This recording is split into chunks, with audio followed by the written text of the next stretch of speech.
1900s look. They look different. It's more kind of like you've dropped into this little rural town, Of course, we've got some of the most fabulous contemporary houses in that section, but that's the feel, and we have the fishing pond, and that's where the stables are. And so you've got this just really rural feeling with the agriculture.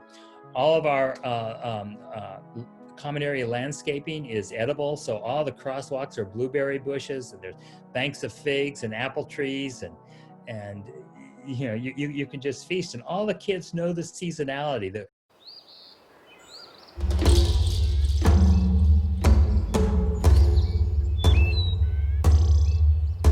This is the Regenerative Real Estate Podcast. Revitalizing the world together.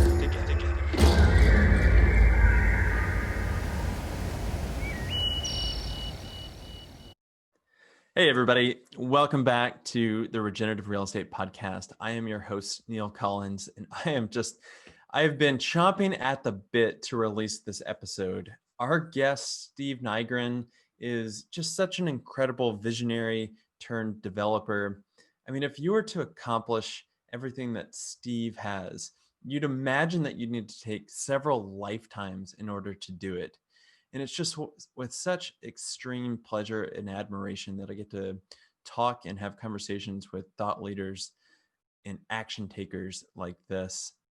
If you are into sustainable living, new urbanism, regenerative real estate, it doesn't really matter. Steve has really put a lot of thought into what do we need to infuse into our communities and how do we need to lay them out so that people and planet can thrive. Just the incorporation of so many different things, from walkability to edible landscapes to incorporating nature and beautiful design. I mean, it all comes together so beautifully at his community, Serenbe. I have not been there, but you will tell by the end of this conversation, I'm in. I am going to visit it in a couple months whenever we have the holidays that are coming up. And I've got to see it. And I know that other people that have been there, they have walked away just feeling completely inspired, completely enamored, and are ready to move.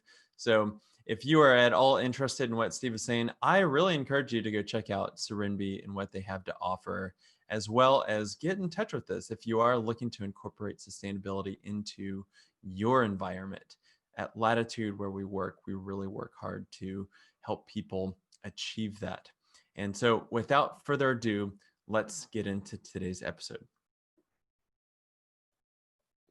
Everybody, I'm so excited to have Steve Nygren here, who I now know him as a storyteller, a philosopher, and an entrepreneur. And I think if you put those things together, you get a developer at the other end. But Steve is the developer of Serenbe out of Atlanta, Georgia. Steve, welcome to the show. Thank you. Look forward to the conversation today. Steve, I just had an absolute pleasure doing homework on your story, and I want to open it up with your background, because I know that you did not grow up in Atlanta, Georgia. I grew up on the front range of Colorado near Boulder. In fact, my several branches of the family have been in Boulder County since the 1860s. So you went from Colorado, moving off the farm, like many people did, and you did not get into real estate or developing master plans right away. I saw that you were a restaurateur and in the hospitality industry. Is that right? That's right. Like so many of us at the time, we could hardly wait to get off the farm, and we were never going to look back. And so I went to the University of Colorado, started in the architectural program, became seduced by the hospitality industry through part-time jobs, and then turned my part-time into a full-time with Stouffer's Food Corporation, and became part of the opening team for their hotels. And they moved me to Atlanta, Georgia, to open a hotel.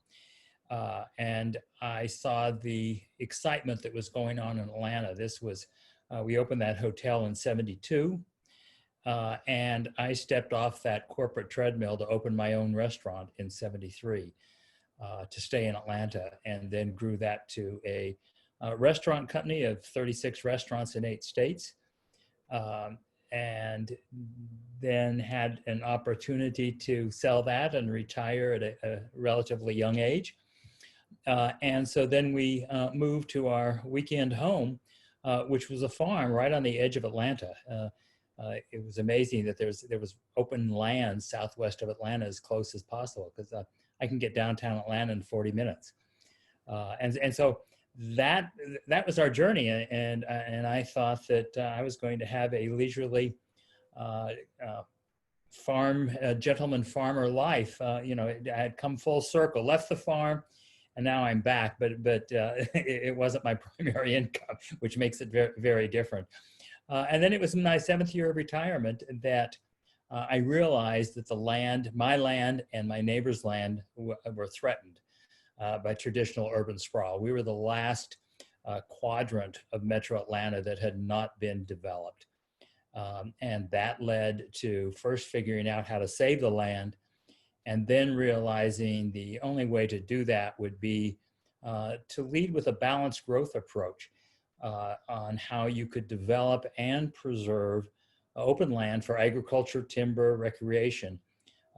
And the countryside of England was our model. During my retirement years, we went there every year, once or twice. We had a dear friend. And so I really became accustomed with how they had put a lot of density in their hamlets, villages, and town.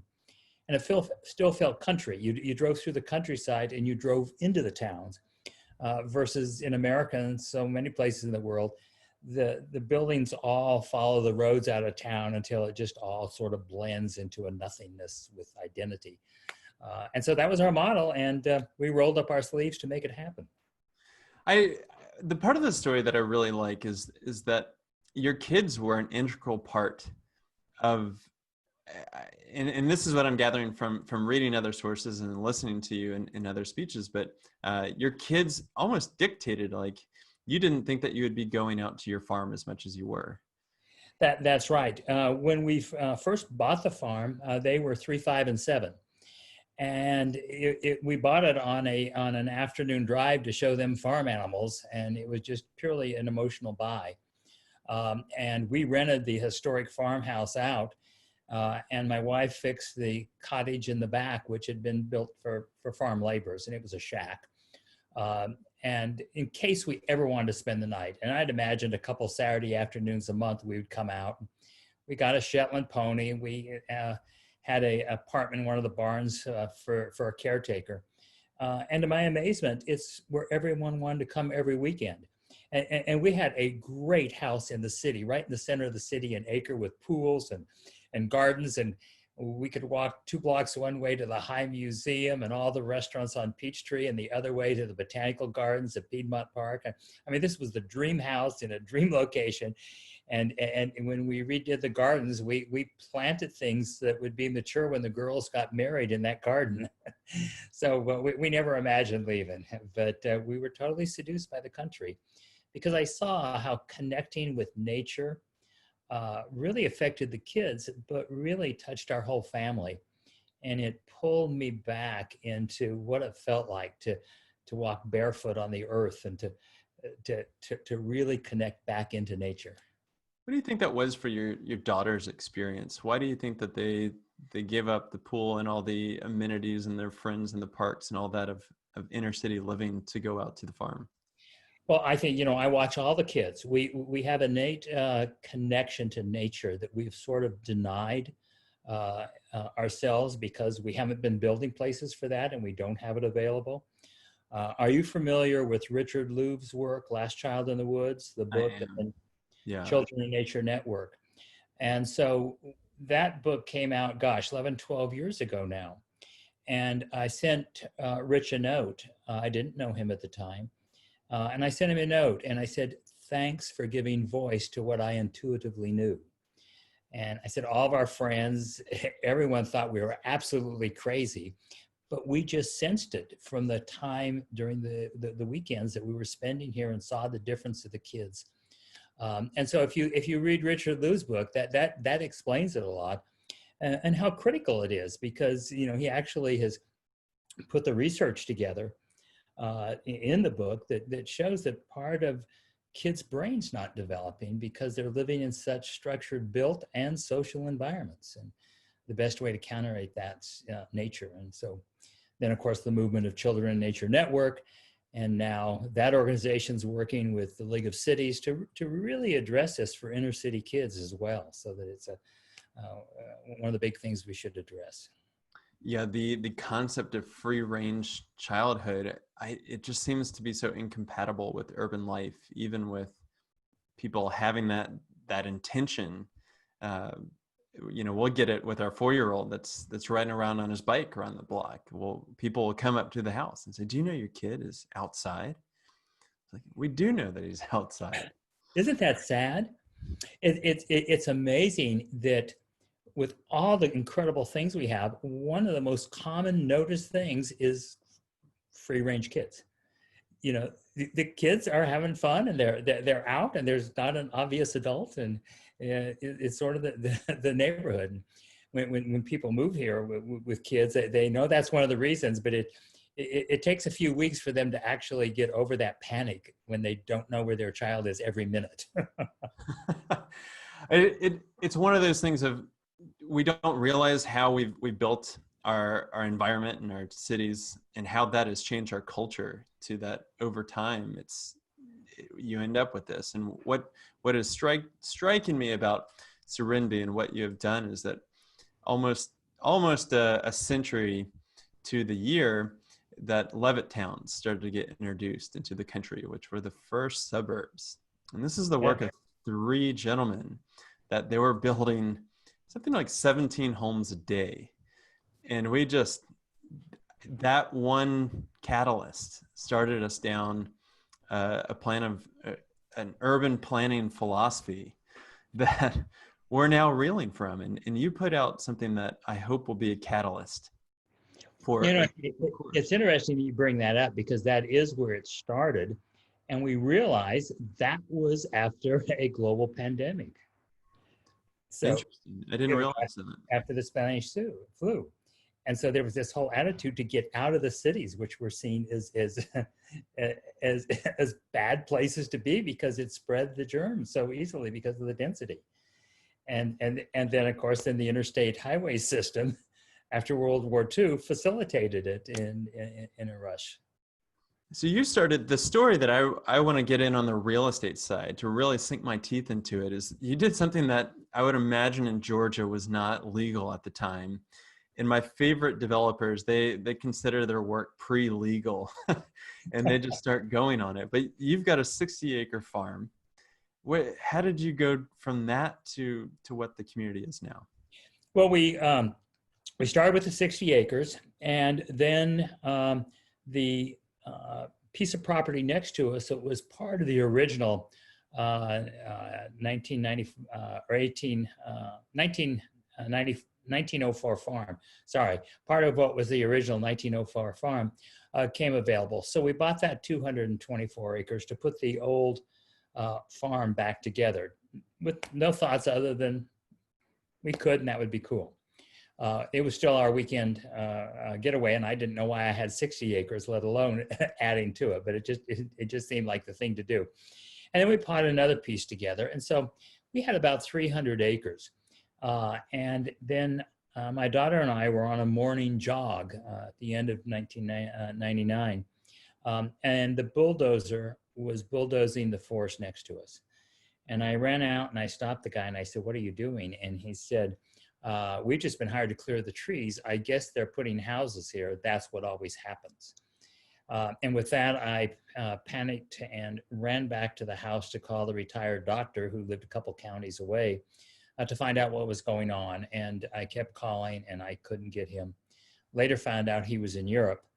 But in that panic, I did that typical thing of calling other large landowners to see if they knew what was going on. No, well, if you ever sell, please let me know. And so in the course of 5 weeks, I had another 600 acres under contract in that panic mode of trying to protect myself. The doctor returned. I found he had sold it to someone down the road from me who wanted a pasture airstrip for his little prop plane. So my immediate threat was over, but I realized the threat because just 3 miles from us, I knew that the developer had 100 acres under contract to put 100 houses in the little town of Palmetto, which is 4 miles from us. They had just torn the forest down on the edge, and they were starting to grade that to put. And so I realized, boy, this is my wake-up call that this is coming. And so then I realized that I could not keep showing up at these closings. And 900 acres really doesn't protect you in the path of urban sprawl. And so a dear friend was Ray Anderson of Interface Carpet, and all the environmentalists will know that name. When the White House created the Council on the Environment in the 90s, he was the first chair of that. And he'd been a friend for years. And at dinner one night with Ray, I said, you know all these smart people around the country.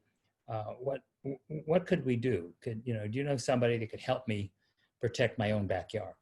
At that point, I had been on a lot of boards nationally and state, and I realized it was very frustrating to move the needle on any of the major issues, whether it was development or social and what have you. And I'd gone to all the balls to raise money for all these various things, and so at this point I had said, the heck with it. I'm putting a fence around, my organic garden, my family. My hair was down to my shoulders, and I had stepped off the treadmill. And so I wasn't interested in doing anything other than protecting my own area. And so Ray asked the Rocky Mountain Institute to come. And Ray and the Rocky Mountain Institute brought 23 thought leaders for a 2-day charrette to talk about a lot of the issues facing the United States and really global. There weren't that many voices talking about that in 2000. That was September of 2000. Following that, I was a little frustrated because this was just a lot of experts in various areas, and we talked more about the problems rather than the solutions. And I said, Ray, this was interesting, but who's going to help me save my backyard? And so Ray just sent me then to see various people. Of course, I knew Seaside and Robert Davis, and I saw what was going on in the Panhandle. Through Ray, we visited the Rainies at Prairie Crossing outside Chicago to see what they were doing. And that was a real attitude change for me, because I was so excited when I learned what the Rainies were doing with stormwater and agriculture and moving the density to one corner. That was exactly what I had seen in England and what I wanted to do. And so I imagined, we were going to find out who helped them, who there were consultants, and I just arrived with great anticipation. And then was disturbed to see some of the traditional subdevelopers crowding near them, and then learned from them the heartache that they thought they were doing a model, which they did, but they didn't change the area around them. Instead, they accelerated the growth of traditional development that tried to get as close to their preserved land as possible, but didn't do any of that preservation for themselves. And when I came back from that trip, I realized that we had to think larger if we were going to really make change. And so I spent the next 2 years bringing 500 landowners together to look at what we could do on 40,000 acres that was under threat of development, and there had been no development at that point. And these were pro-development, land speculators, and preservationists, or just good farm families who had been here for generations and they wanted to stay. And some of the inherited landowners, though, were waiting for payday. They said, hey, this is, so they were divided. So we had this divided group, same divisions you see at any zoning meeting, the battle of the lawsuits. But over a course of 2 years, we had good food at every meeting, which drew them in initially for the food rather than the conversation. We were able to bring a coalition together that the landowners could make more money that wanted to really develop. It isn't about development, it's about value of your land. And the preservationists could preserve more land than they would ever imagine. So we were able to bring them together, and we formed the Chattahoochee Hill Country Alliance. It was $2 an acre to belong and to move these programs forward. By the time we took this to the county for their vote, we had 80% of the land in the alliance to move this forward. The 20% that weren't members, they also did not oppose us. They just simply stayed home. I call them the armchair critics. You know, they never came to a meeting to educate themselves, but they never were a problem either. But if you find them on their front porch, they'll tell you everything is wrong with what we've done. At that time, I would imagine you couldn't build the density that you had in mind, or that came to be. 50% of what you see at Serenbe was not allowed at the time we started. We had to either change the zoning, get variances, or break the law when we needed to. And because we had all the experts, so I had expertise behind me, and there was many times I said, fine, you know, shut me down, arrest me. We'll take this to the front pages and you'll understand the problems. And you realize, you know, how slow our bureaucracy works, because many times the regulator that has to give you the permits, their hands are locked because there isn't a way to do it. And even if maybe several rungs up the ladder, the laws are actually being changed, it just hasn't trickled down. And some, you know, I found sometimes everybody knew we were doing the right thing, but it couldn't be approved. And so we had, you know, agreements several times that people would just turn their heads so that so that we would move it through, because everyone saw how ridiculous some of the things we're doing and regulated are.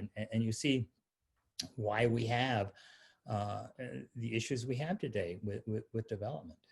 Did you have to go through development transfer rights, or what? How did they Well, so, agree? you know, this was, you know, with the countryside of England as our model.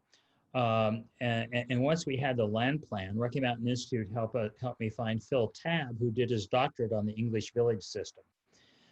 And so he at the time was head of architecture at Texas A&M. But we brought him. He had never been a professional planner. He was really from the academic world that did a few architectural jobs, and was one of the early voices in solar way back when he was in Boulder, Colorado. We never knew each other back there, but he lived in Boulder and taught there for some time. And so once we knew what we wanted to do, you know, there were no laws, and so it was quite a trick bringing English land laws to a property rights southern state. And most of the legal and planning people thought we were absolutely nuts, because here I was, this hospitality guy with, you know, a lot of these harebrained ideas, and I was running around with, you know, hair down to my shoulders, so they just saw me as an aging hippie. And so we really worked with the academic community, Texas A&M, University of Georgia, and Georgia Tech. And we had no real professionals from that end. We had the Rocky Mountain Institute helping advise us on things. And so, but luckily, because we had this momentum, we were able to get our county planners. My county commissioner came to me early on and said, Steve, I hear you're causing all kinds of trouble out there. And I said, Commissioner, what do you mean? These are going to be great ideas. And of course, we're in the county that includes Atlanta. It's 80 miles long with Atlanta in the center. And so he said that, you know, the north end of the county had some ideas that sounds a lot like what you're talking about. And by the time they got to our commission, there were 200 ball caps for and 200 t-shirts against. Please don't set me up to where I have to vote against half of my constituents. And so I looked at him, I said, I'll tell you what, Commissioner, because we were forming this alliance. I said, if we perceive more than 30% opposition, I won't bring it before you as long as I can have your personal support and the support of the county planning. We shook hands on that agreement. And so we moved forward with his support and the county and then we took it into public meetings to really do this. And so the county then agreed that none of the zoning they had in place at any place could fit what we wanted to do. And so they wiped it out for this 40,000 acres and hired a regulator to come in, and we worked with them to set up new zoning regulations and land use regulations that could better match what our intent was. To bring things in like live works at that time, 20 years ago, you didn't even, have live works and mixed zoning. And after we, I love to bring planners and academics and tour and Serenbe and they all saying how great. I generally bring them to the one intersection, saying, now this intersection probably is still illegal in most of your neighborhoods. And everybody says, what do you mean? This is great. And I said, I know, but look here, you have single family houses next to attached across from live works, which, maybe a lot of you have them now, but you certainly didn't. And then you have commercial across from those townhouses. Now, that's the last thing. We still don't put commercial across from residential. But I said, these conditions exist in any neighborhood 1930 or before. But we have so sanitized our zoning regulations that we've taken the vitality out of where people live. And we wonder why antidepressants increase fourfold each decade. I mean, right now where everyone is forced into where they live, I understand mental health is a real issue. I was talking to a divorce lawyer just yesterday, and they said their business is skyrocketed. They have never had so many people filing for divorce. Hey everybody, this is Neil. We are going to get back to this great conversation in just 1 second. But I think it's fair to say that right now we are facing some pretty unprecedented challenges in the 21st century. I mean, you name it, environmentally, socially, economically, we've got some big problems that we need to overcome.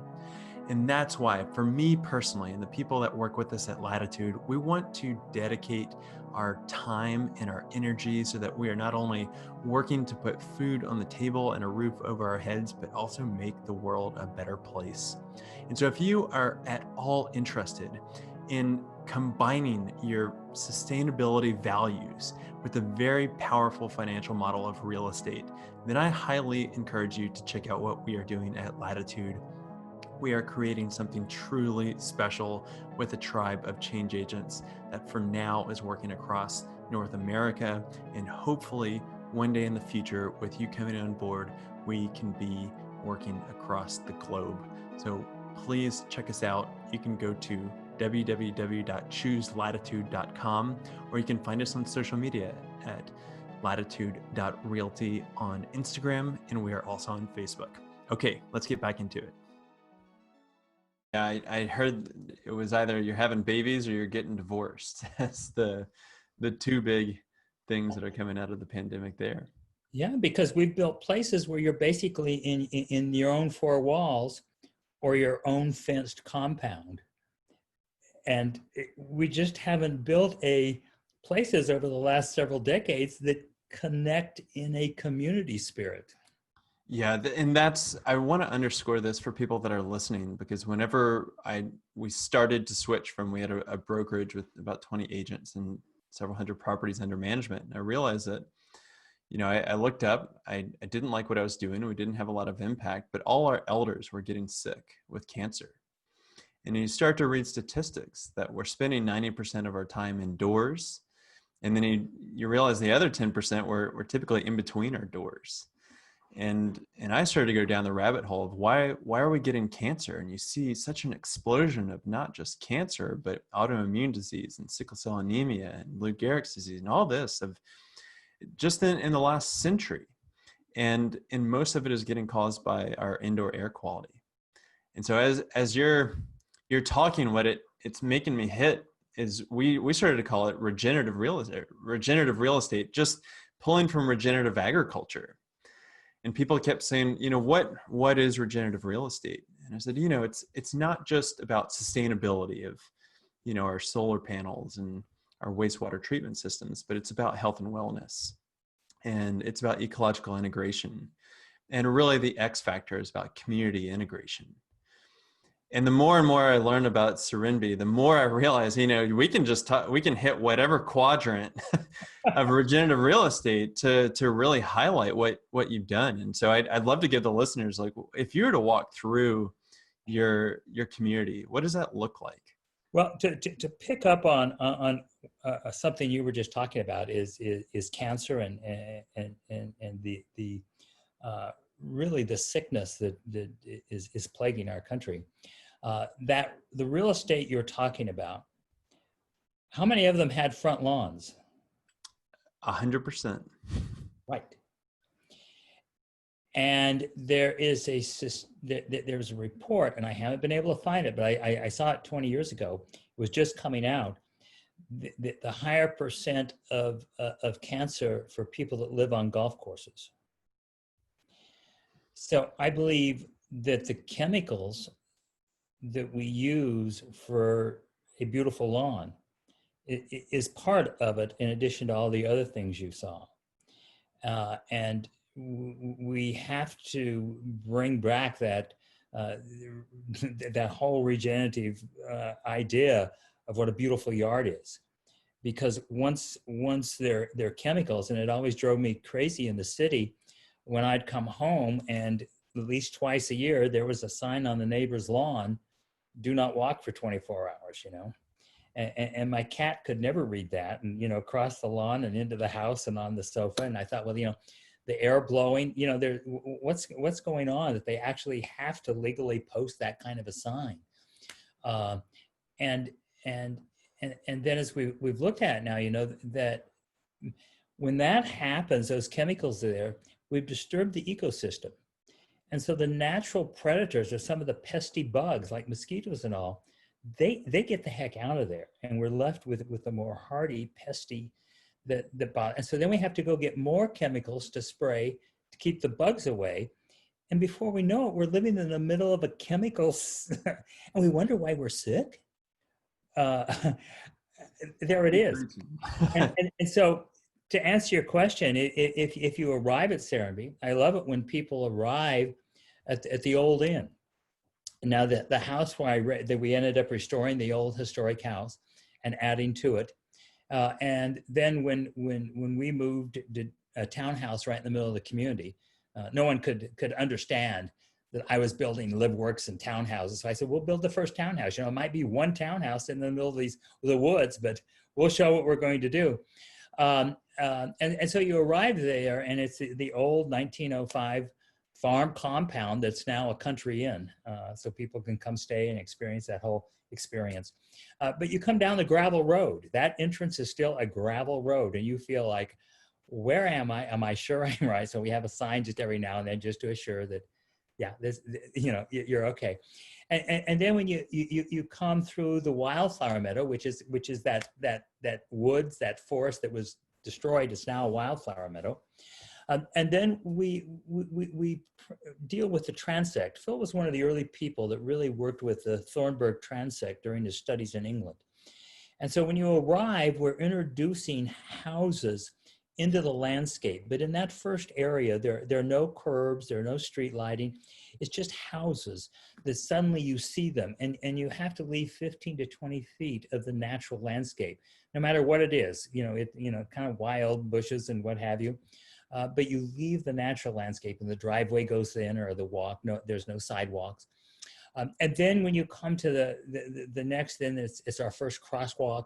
It's the first street light, curbs, and I left the topography exactly like it was, which is a whole nother story we could get into. Is the problems you run into with the utilities, grading, all kinds of things. People aren't used to that. And so on one side, you have houses on the hill stepping down to the street. And on the other side, you have houses stepping up from the stream that's there. And so we even have a house, that's below grade from the street. When you're walking on the sidewalk, you look down into the front door. You step down to go to the front door. Common in the 1930s or before. You don't see that now. Real estate people said we couldn't do that. And so you're coming in, and then you come to the next section, and at that point, we have pulled all the houses to where they're the same distance from the curb. So you're forming an urban wall. Also, the ridge cap of the houses are gradually going up on the one side. So you move from this area with a one-story below grade around this sensual corner of the street to a four-story building, live work with restaurants and shops below and residential above. So it's different than we see in America. It's very European in feel, but it's familiar Southern vernacular architecture. But we also mix architecture. You have to have you can't mix it on a lot, but it's along the streetscape. So we create a streetscape, and there are punctuations, whether it's contemporary or something that's not the Southern vernacular. So it looks authentic. And one thing I really studied is, once I realized I was going to be a developer, is the places I was loving and wanting to copy were towns, whether it was in America or Europe. And as I went to developments to take pictures of what I loved, I suddenly saw a sameness that wasn't as interesting as the towns. And so I really started realizing the real difference between towns and developments, because towns that develop over a century have a variety of textures and architecture. But if the massing's right, it works. And so that's what I really studied. And our house in Atlanta was in Ansley Park. This great, it was one of the first suburbs. It's considered right in town now, but in 1900s, and it was inspired by Olmsted, and so it's winding streets. It's one of the first non-grids in Atlanta with winding streets and parks. And then through the years, people would buy a smaller house, tear it down, and do contemporary. And so there were contemporary houses built, but when it was built on the same foundation and basically the same massing, it worked. But when the scale got off, the architecture didn't work, and it changed the streetscape. So just observing all of that really changed how we wanted to change the streetscapes. And in between not doing grading, leaving trees within 5 feet of the foundation, which everyone said was going to cost me a fortune. I've lost about 3% of my trees. You drive down the first streets of Serenbe that were finished in 2005, 6, and 7. It looks like a much older neighborhood with a patina. Our cafe, the Blue-Eyed Daisy, this was the beginning of LEED certification. I mean, we're at the early days, and so I wanted that first commercial building to be LEED certified.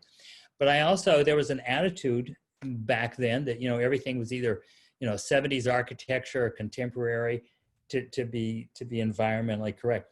So it is inspired from a historic, like 1890s roadside cafe, but it is LEED certified. And I love the people standing outside arguing whether the old road came through here and we restored that building or built it new. So that's the kind of patina that you have when you're coming down the streets. Steve, for a restaurateur and hospitality guy, you are keyed into the patterns of urban planning. Where were you drawing your influences from there, outside of just traveling to England or to Scandinavia? Are you a Christopher Alexander devotee with the pattern language, or were you getting it from your team? It was really, I did not realize it, but it was obviously from my early interest in architecture. And so also when my restaurant company, we became well known as the gutsy people that would go into neighborhoods that weren't so great. Or had fallen in disrepair. The great in the South, especially the great exodus from your small towns and what have you. And so we really built our reputation and got great deals because we came in, turned real estate around because of hospitality. We were some of the early people that really changed patterns due to hospitality. That wasn't necessarily the case. And so we would actually change retail and everything going on just by opening a restaurant in these places. So I worked with urban planners in all these various places, we were the first liquor license in Roswell, Georgia, and Decatur, Georgia, which are all, you see them as Metro Atlanta now. There's no, they're not little towns. But these were places that had dried up in the 70s, empty storefronts. And we'd go in, open a restaurant, and bingo, everything was booming again. When Stanley Marcus got us our first restaurant in DC outside of Atlanta at the Mazda Galleria. And then when the Pennsylvania Development Authority was redoing Pennsylvania Avenue between the White House and the Capitol, we were one of the 5 restaurants they made sweetheart deals to come in to really change that. And, you know, back, and you're too young, and many of your listeners may remembers back in the 80s, you didn't walk there at 70s at night. It was a very dangerous, and the streets were dead after dark. And now you look at it and it's vibrant. Oh my God, what's happening? Well, we, you know, so in city after city, we were part of that redevelopment. And then Midtown Atlanta, that was where my first restaurant was. And I bought real estate in Midtown. Midtown was an area that was, again, forgotten.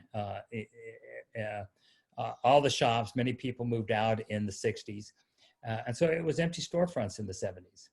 And we opened because I could afford it. That was where my first restaurant was.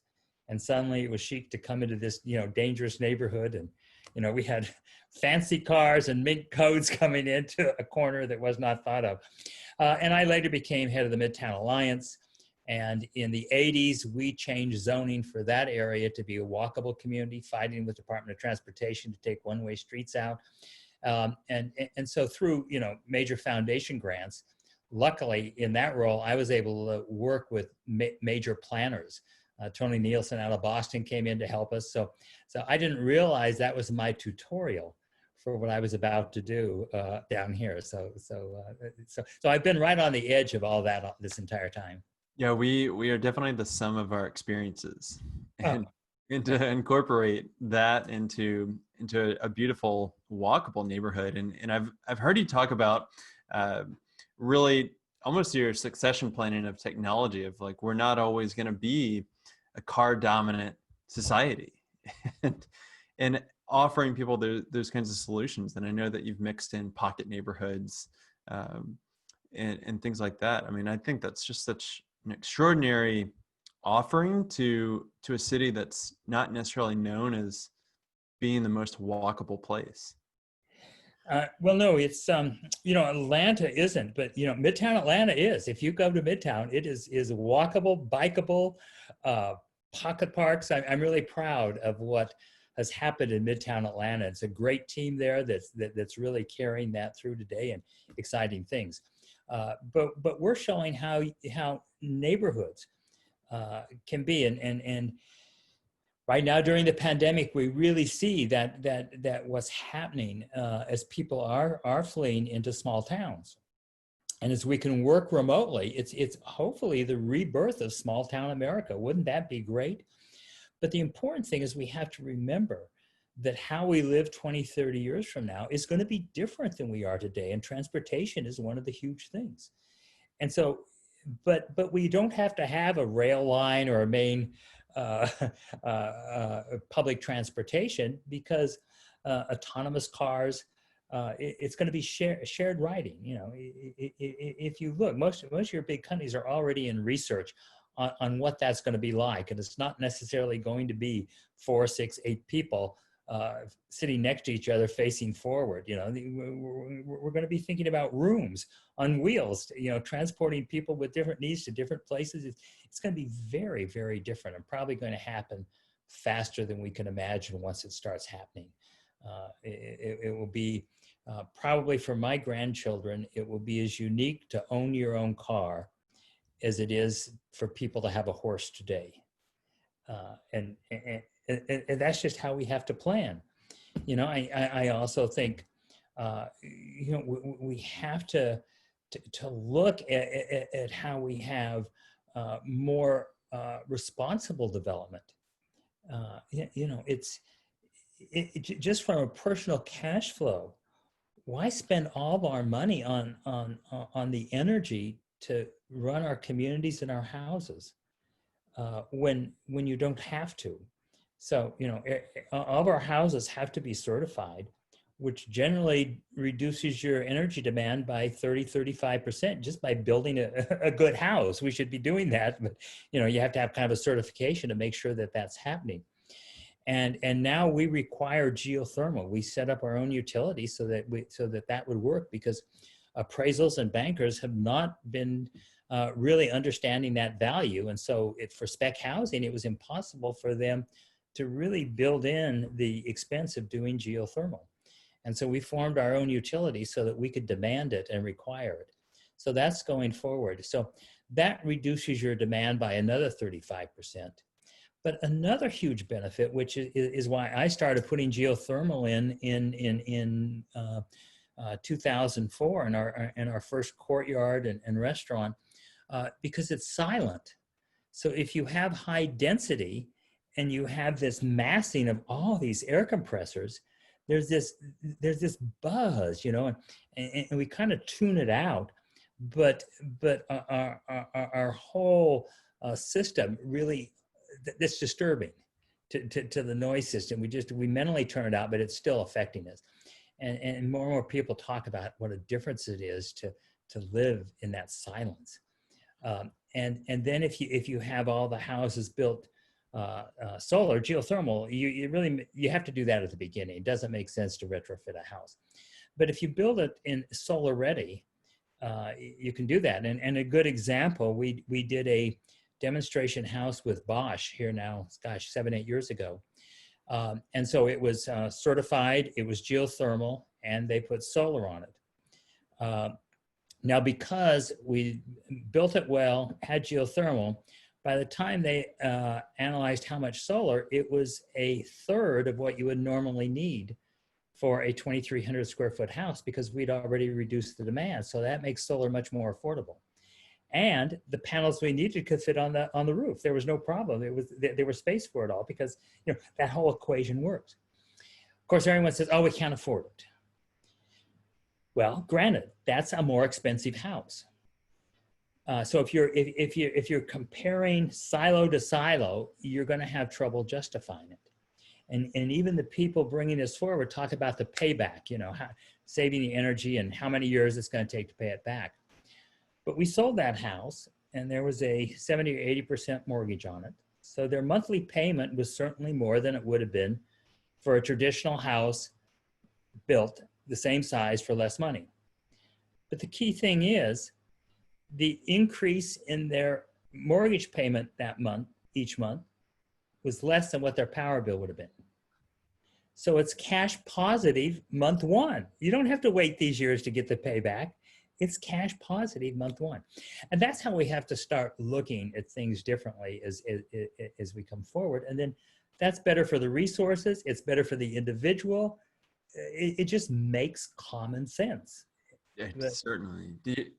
You're talking about energy, and something that I don't think a lot of people talk about is water, especially where it goes once we're done with it.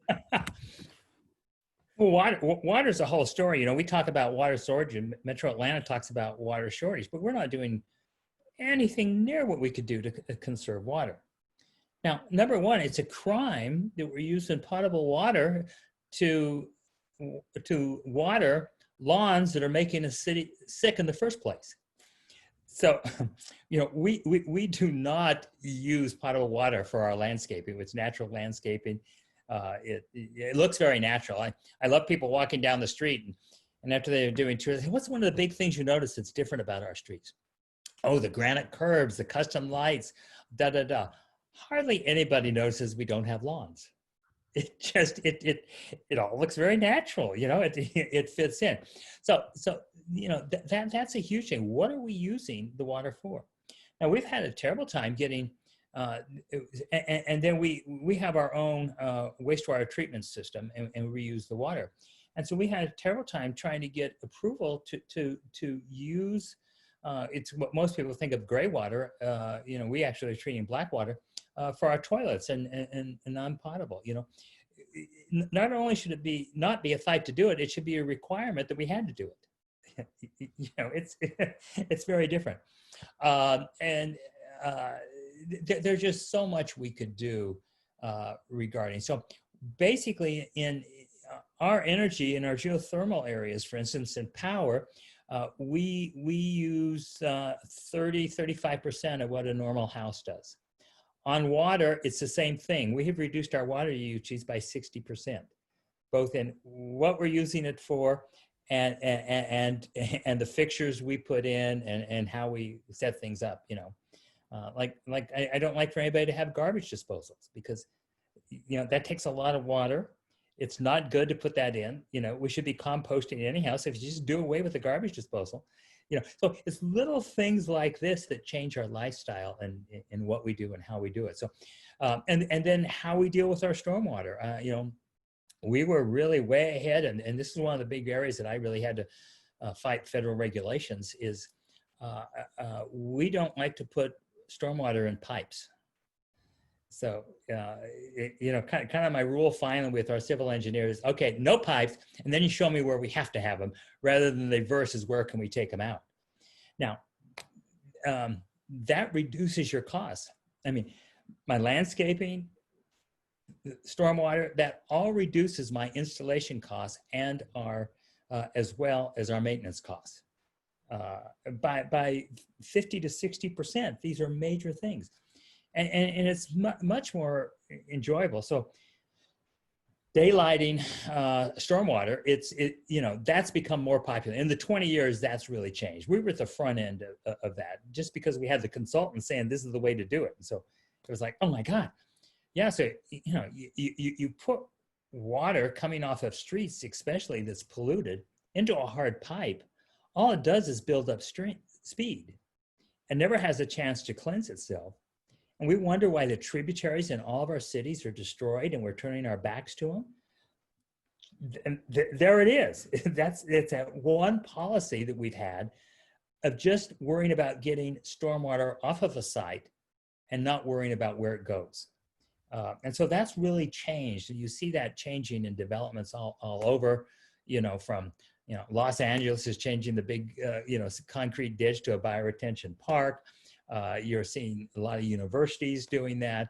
Bioretention is becoming more and more, people are seeing the wisdom in it. Old Fourth Ward Park in Atlanta is a great example. If any listeners or you're visiting Atlanta, near Ponce City Market behind, there's a real stormwater issue. The city had to deal with it. And so they had a traditional, you know, underground pipe system, and it was going to cost millions. And one of the neighbors was an architect and said, hey, there's a different way. And let's look at you know, doing this through a bioretention system. No, it's going to be too expensive. Can't do that. Well, they got it priced out, and it saved millions of dollars to put it in. And now it's this huge amenity. And what was parking lots now are mid-rise apartments and condos all around this green space and this water feature. And it just makes so much sense on every level, but we just don't have a tradition of doing these things. And there's a perception it's more expensive instead of a bigger asset and actually cost you less money. Oh man, you're speaking a love language here, and it's really inspiring to see those that have come before us and have gone through the brain trauma to affect policy change, because I think that's really the fight that we're in, and you've been for the last 2 decades to get there. Steve, what do you think is coming next? I know that you're doing stages of development.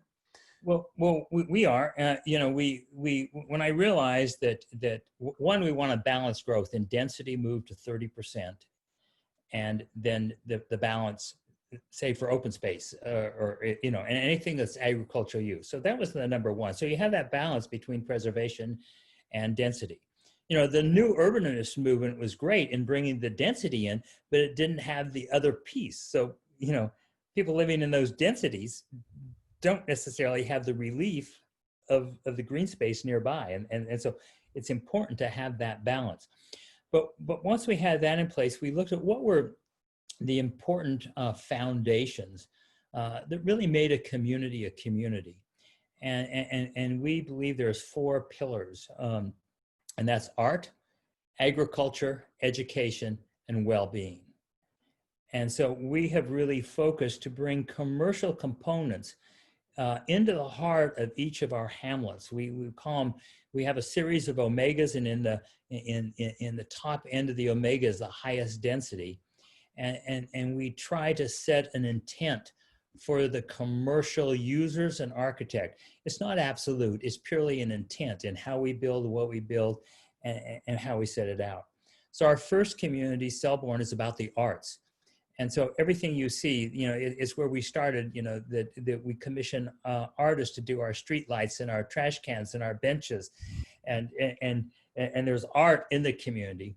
But we also set up a transfer development fee. 1% of every house sold and resold gives a permanent funding to the arts. So we have been able to have incredible arts programming, from theater to dance to visual arts. And we're known now as that place. I mean, the Atlanta Symphony was here last weekend, the first time they've played to a live audience since March. And they were able to social distance for 500 to 600 people in one of our pastures. But so we're known as that place for creatives. And now we're getting people just moving here, professionals in all lines of art, because we set that intent out. We have place for art galleries and art schools. The second community is agriculture. And we were really the first to pull the farm right next to the houses. So the houses right next, Prairie Crossing was the early one, but there it's over in one corner. We pulled it right in, and many people said, oh, no one's going to live next to a smelly farm. Well, I knew enough that if you're doing an organic farm, it's not going to smell. And so we really were the first to do that. And, AgriHoods was coined by a New York reporter doing a story on us. That's kind of stuck, but that's, we really can claim to be the leader in that movement. So we have the farms as an integral part of that community. And that's where the general store is. All the buildings there are more in an agrarian, like 1900s look. They look different. It's more kind of like you've dropped into this little rural town. Of course, we've got some of the most fabulous contemporary houses in that section, but that's the feel, and we have the fishing pond, and that's where the stables are. And so you've got this just really rural feeling with the agriculture. All of our common area landscaping is edible. So all the crosswalks are blueberry bushes, and there's banks of figs and apple trees, and you can just feast. And all the kids know the seasonality, that when the service berries come out, they know the blueberries are going to be next. And the whole community just turns into this. You can just see the spirits and the smiling when people are out, grazing and picking for pies and ice cream sauces. It's a huge spirit. And then our third community that we're in the middle of building is about health and wellness. And so, we set the intent. I built a 3-story, 2,800 square foot office building, and said this is going to be for health practitioners, not necessarily traditional doctors, but how are we going to keep people healthy at all levels of their life? And of course, no one wanted to fund that. They said, down where you are, who's going to rent spaces and what have you? And luckily, because I bought all that Midtown real estate, every time I need to do something, I sell something in Midtown, and that's how, I can build. And so I sold an acre on Peachtree Street, and we built this incredible office building with a health restaurant. And this area is all inspired, the architecture's from Sweden, because I saw that a lot of our health programs were coming out of Scandinavia. So I went to Stockholm and then down through the countryside to Malmo and over to Copenhagen. And I brought all those images, both contemporary and historical, to work with all the architects that we were working with to develop. And so that is a very, different, it's this really Scandinavian with great colors and shapes. The Nordic approach, it's much simpler architecture, but they have a lot of fun with color and shape. And so that's what you see there. And so the restaurant that's there, it's a health restaurant, but all from a Swedish design and approach. And our fourth community that we're just starting engineering on is going to be really an extension of health, and it's going to be a focus on play. We have a 4-acre park in the center of it. It's going to be sort of a Victorian park. On the highest area is going to be sort of a structure more than a tree house, and there will be a zip line down to the wine bar and coffee shop, which are going to be in old containers that are cut into the side of the hill.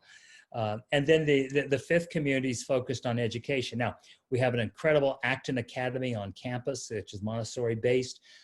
We have a charter school built in the woods just outside for the greater community of Serenbe, built under the principle of Richard Lew. There are no halls. All the classrooms open into nature. A third of every day is spent in nature. Huge changes in the health of the kids going to that school.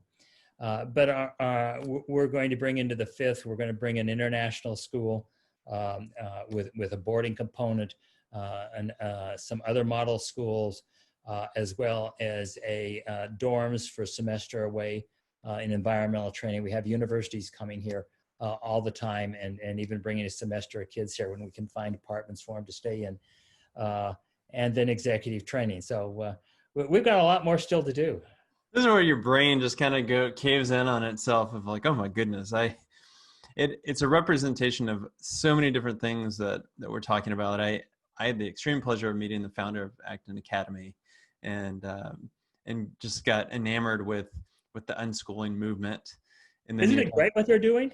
Oh, I mean, before the pandemic was even a thing, we've got a 4-year-old, and we said, you know what, in Portland, Oregon, if we don't have an Acton Academy, let's at least put him in an all outdoor forest school. Yeah. So every day he's out at the children's arboretum. And I mean, it's certainly not a walkable neighborhood like what you're putting out. And I've got this picture of a Swedish contemporary style wellness area where, sign me up for the sauna sessions. And, come on down.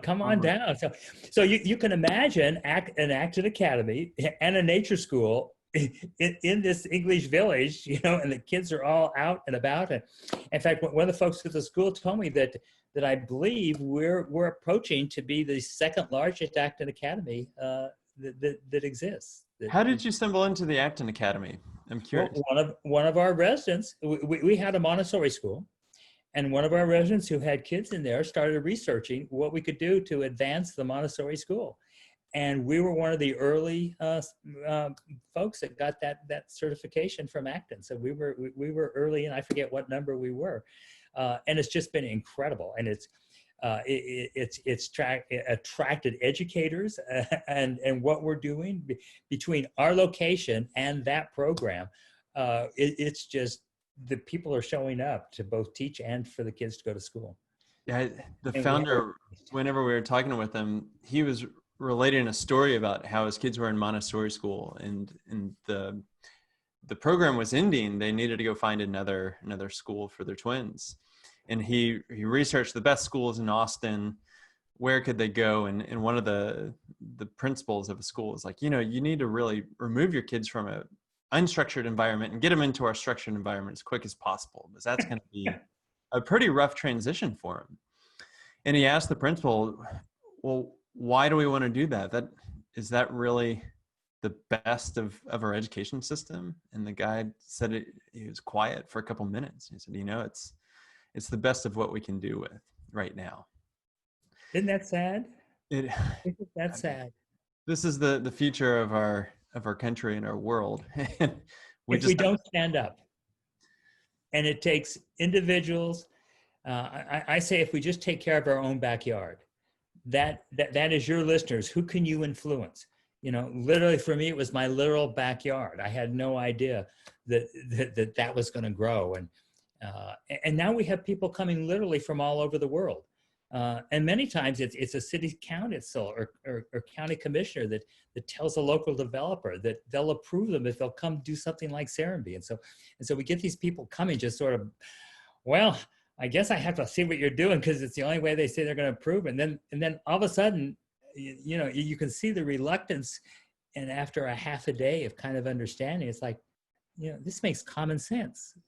Well, yeah, it is, but there's so many few places you can see it. I agree with you. I had read about Serenbe in various news articles over the years, and I always filed it away of like, that's really interesting. I went to your website. It was beautiful. It just, it was always one of those things like, yeah, it's kind of in the back of my head. But then we started to work with a client that they're buying a lot of acreage. They're putting a big permaculture master plan over it. And they they wanted to use a real estate technique of you just carve off a third of that and you parcel them out into homestead sites, 5 acre homestead sites, and you recapitalize your money. And I was talking with an architect friend of mine, Ross Chapin, who's kind of the grandfather of the pocket neighborhood movement. And he's like, if you're into permaculture, you do not want to pockmark your forest and do a really unsustainable development. And he's like, you really need to start conceptualizing rural hamlets. And I was like, a rural hamlet, we don't have that in the US. And that's whatever I stored away in my mind, it was like, there is actually a development outside of Georgia or Atlanta that is probably the closest thing that I know of a rural hamlet. And I haven't been there, but I'm gonna reach out. And so that's how this call transpired. And That's great. It's amazing what the seeds that you're planting, not only across our country, but across the globe. And if you can do it in Atlanta, then you can do it anywhere, I think. Exactly. And you have to come see us, because everyone says, when they come, they said, I rarely say, they said, we generally say that the place doesn't live up to the pictures, but Serenbe is the reverse. Our pictures don't live up to what you've done. And the reason is you have to feel it. The pictures can't capture the change in noise to where you don't have the machineries and the noises, but you have the birds and the nature, the laughter of kids running through the streets. And, you go near the school, or just the kids going from school. The people on their front porches waving, and the porches are close enough. And pictures can't capture how it feels to really be in a community that's a functioning community. And it's especially, people are aware in this time when they're shut away. And we've been able, even in the most strict times, to social distance and still have a real sense of connectivity. Because in fact, really in the heart of it, we called porch nights. And so we'd declare certain sections porch night. And so people that lived in that section would be on their front porches, and everyone else could ride through on golf carts or cars or bicycles or walking their dogs and wave. And you could have a conversation socially distanced, because the porches are within 8 feet of the front walk. So you could easily have those conversations. You didn't lose connectivity. And that's huge on mental awareness. And, we really haven't had a problem here. And I think it's because there's a mental attitude that stayed very high. We haven't had that depression that many people come. As we all know, the mind really affects a lot of how we handle illness as it comes in. Steve, I looked at that picture of the concert the other day, and I was like, that's incredible. That's how you actually build community right there. And by implementing the physicality of where houses go and where streets and sidewalks go, it's tremendous. This has been definitely the highlight of my day and the highlight of my month. I'm originally from the South, so what I would love to do, it rains a lot in the Pacific Northwest 9 months out of the year. I'm trying to figure out, well, how do I go actually live and experience it for a little while? Are you just selling lots, or? Oh no, we have 4 builders doing spec houses. We're building as fast as we can. We have rental property. We have apartments. And we are just jammed. Everybody's full. We've got even multifamily. We have somebody here from LA that, bought a house, and I think they have 2 families living with them now that have all come from LA and looking for real estate. So we're, you decide, come on, we'll figure out something. I'm coming down then. Maybe this winter. We'll have to look at the calendar. But Steve, thank you so much. Where'd you grow up? I grew up in Louisiana. Okay.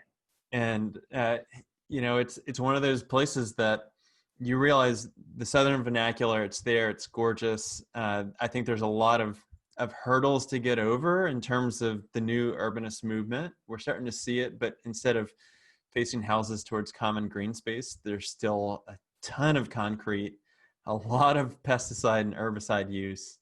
And that's why I say, if you can do it outside of Atlanta, Georgia, you can do it anywhere in the country. to have the adoption that you've had, and just the vision. God, what I mean, we've got such amazing work that's in front of us. And not only if it's somebody that wants to go build a house in Serenbe, but to pick up and do something similar in Kansas or in California or wherever. And it's happening. It's happening. They're coming to see us, and we're working with a few through our Nygren placemaking. We formed a consulting group. I love to have conversations with anybody that wants to, but we finally had to put some sort of structure into it, because I want to make sure that we're working with people that really have the resources to actually make something happen. As we're running out of time. And so we set a Nygren placemaking conference that we have once a year. We had to cancel it this fall, but we'll be putting it in next year because of the pandemic, because it just didn't really work Zoom to do what we do. You have to walk the streets. But we have consulting, and we're really dealing with people all over the globe that are really changing it. And it goes from the Midwest to the West Coast to New England. I mean, I'm encouraged. There's more awareness of a better way to develop places for the future. Well, we're gonna come, and we're gonna dine. We're gonna try out the wellness. We're gonna let our kid, and hopefully we won't see him for a couple hours. Okay, we're gonna hold you to it. All right, Steve. Well, thank you so much for your time. This is absolutely incredible, and I encourage everybody to go check out Serenbe. The photos just are unreal, and if it delivers more than that, you've knocked it out of the park. Guaranteed. Thanks.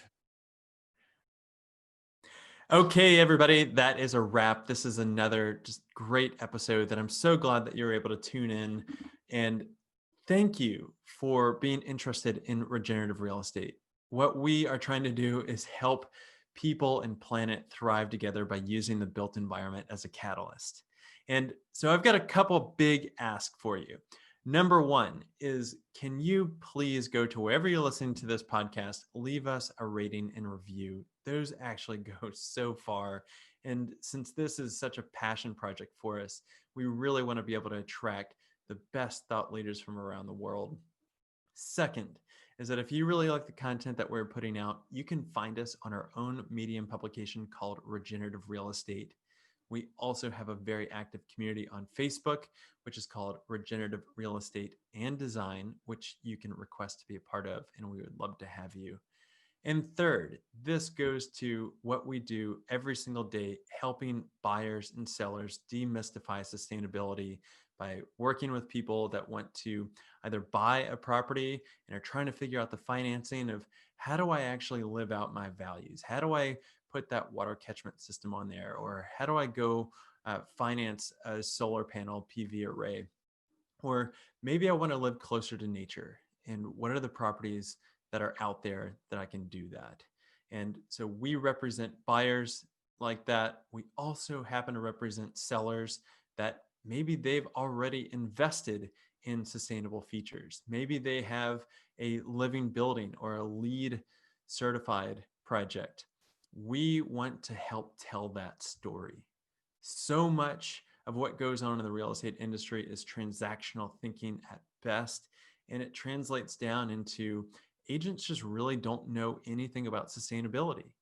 And for us, we think that the value is there, and we want to help highlight really the intrinsic value of it, not just the bedrooms and the baths and the square feet of what typical marketing goes on. So if you know of anybody that wants to buy or sell these kinds of properties that we were talking about, please reach out to us at Latitude, and be sure to subscribe for another great episode coming up next week.